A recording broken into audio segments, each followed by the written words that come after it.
नाजरीन, इस वक्त हमारे साथ जुड़ गए हैं doctor Narayan Mukherjee sir. Sir কি বলবেন স্যার যে আজকে ইন্ডিয়ান মেডিকেল অ্যাসোসিয়েশনে গ্রেট সাকসেসফুল প্রোগ্রাম হয়েছে স্যার? হ্যাঁ, সাকসেসফুল প্রোগ্রাম। এটা আমাদের মেম্বার্সদের অ্যাক্টিভ কোঅপারেশন, যার জন্য আমরা এটা করতে পেরেছি এবং প্রত্যেক বছরই আমাদের সাকসেসফুল প্রোগ্রাম হয়।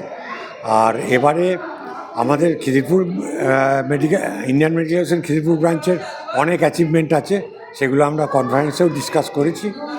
সুতরাং নতুন করে আর কিছু বলেনি, তবে বিভিন্ন স্পিকার তাদের বক্তব্যের মধ্য দিয়ে তারা মেনশন করেছে যে আমাদের অ্যাচিভমেন্টস কী।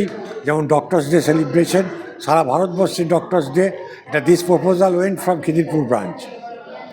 স্যার, একটা জিনিস দেখা গেছে যেরকম মানে ইন্ডিয়ান মেডিকেল অ্যাসোসিয়েশন খিদিরপুর কাজটা করছে, মানে গ্রাউন্ড জিরো লেভেলে সুন্দরবনে গিয়ে করছে, একটা মানে খুবই মানে একটা বড় মেসেজ যাচ্ছে পুরো ওয়ার্ল্ডে।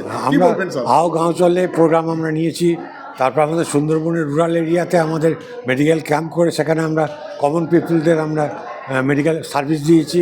এখনও পর্যন্ত আমাদের স্কুল হেলথ প্রোগ্রাম আছে, বিভিন্ন রকম এই প্রোগ্রামের মধ্যে দিয়ে আমাদের Khidirpur branch very dynamic branch under the umbrella of Indian medical association Bengal state.